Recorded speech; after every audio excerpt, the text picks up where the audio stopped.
Hi guys, Adam here as per usual, and just got to give a little cheer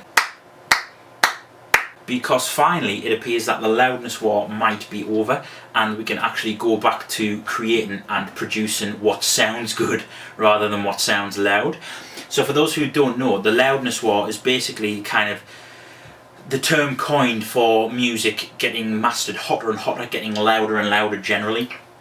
And this is usually achieved by overcompression and ridiculous brick wall limiting. In the mastering stage nowadays, it's not uncommon at all to just whack a couple of compressors in chain. Some of them, fair enough, for colour and a little bit of sort of flavour, but at the end of that there'd be a brick wall limiter absolutely slamming the music, absolutely crushing the dynamic. So take something like quite a dynamic pop song, which will have like sort of loud vocals, medium to loud drums, and then quieter guitar parts, quieter little bits of padding and keyboarding and bass and stuff. And you basically, rather than it being sort of like a nice stretched dynamic, it just goes bang, and everything is just so compressed in the middle. Well, not even in the middle, I should have went, let's retake that, take two for that. So everything, instead of being nice and wide, that goes bang. So everything that's really quiet goes really loud, and everything that's really loud stays really loud.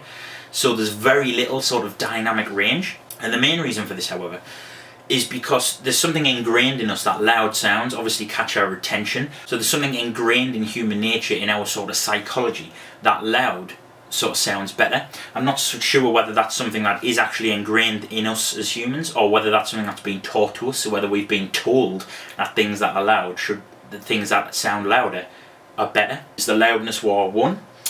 And there's kind of like an 8-10 page article, something like that, which I read, that basically explains how in a few years the loudness war may kind of come to an end. And this is thanks to programs like Spotify and iTunes, who have invented sort of a clever normalization algorithm. What a normalizer does is it's almost like a volume automation. So one of the main reasons that this is important is for TV production. You're watching Man City Chelsea last night on Sky Sports, and you know, you've got the volume on 20 or something to try and feel the atmosphere a little bit. It's sort of medium loudness. You're listening, and then adverts, bang! Suddenly the volume like doubles, and it's just absolutely ridiculous. You have to find the remote, it's too loud, your next door neighbours are going bears, your lasses in bed going absolutely mad, turn that shit down, running around trying to find the volume, eventually run over the telly, volume down, and by the time you've done all that, the football's back on, the adverts are finished, and you have to find the toy again and turn it back up. And yes, I call it a toy, it's not a remote, it's a toy, and turn the volume back up. Right, now that's really annoying. Now that's a clever trick done by advertisers to basically absolutely massively limit and compress volumes on advertisements to make it stand out from the show. So there you are watching Coronation Street or something, you know, it's like a nice sad moment, feeling quite emotional, and then suddenly bang, the new JML power mop, you need one of these mops, and it makes it really sort of stand out at you. And massively sidetracked there about a rant on TV and advertising. So when you're listening to, I don't know, say you put a mix CD on or something on your hi-fi, rather than you having to sort of ride the volume, because maybe there's a couple of tunes from the 70s in there which are a lot quieter, maybe there's a couple of tunes from yesterday on there which are a lot louder, and rather than having to sort of ride the volume, this algorithm, basically normalization, kind of does that for you. So it takes the louder stuff and it makes it quiet, and it doesn't, or they say it doesn't affect the quality or the sound of the music, the production at all, purely as if you were just to turn the volume down. So yeah, this is good news for guys like me, because I've done little bits of production for people and bands, and as well as obviously mixing and mastering my own album. And one of the biggest sort of criticisms, if you can call it that, because I don't call it criticism at all, I'm taking it as a compliment, is when someone says, Cosmology, it's a great album, but it could be louder, couldn't it? I'm like, well yeah, turn the volume up, then it is louder. No, that's what I mean. It's just like, you know, my new Nickelback album, I can play it on volume 10 on my hi-fi, but your album, I've got to turn it up to about 20 to get the same volume. Yes, but which one has more dynamic range? Now, I'm not saying that loudness is a bad thing at all, that is not what I'm saying. Limiters are still going to be used a lot, because, you know, if you're mixing or producing, mastering dance music, then you don't really need, and perhaps you don't actually even want, a lot of dynamic range, because you want it to be driving and pumping, and you want that kind of pumping bass sound, and you want everything to be sort of loud and full on and tight and in place.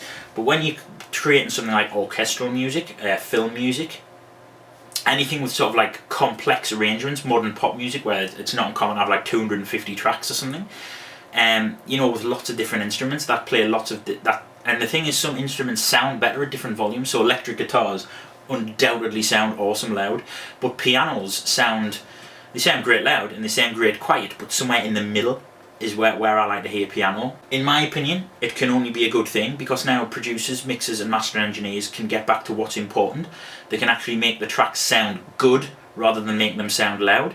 They reckon that in a few, I'm sure it was in the magazine, they reckon in a few years home audio equipment and everything's basically going to have these normalization algorithms built in. So when you're playing CDs, it's always going to be roughly at the same volume. This is a great thing, because like I say, we can now focus on making music sound good rather than making it sound loud. Yeah, again, so just a sort of disclaimer at the end of that, I'm not against loudness at all, and I'm not against use of limiters. They can have some very useful and some very creative sort of properties. What I am against is people having to make their music ridiculously loud just because everyone else has made it ridiculously loud, and hopefully this will go some way to sort of solving that problem. So it'd be interesting to post your comments below. I appreciate I don't often really do any videos kind of like this, but this was something that I felt was really important and I was sort of quite excited by. So yes, post your comments below, let me know what your take is on it, and speak to you soon. Take it easy, guys.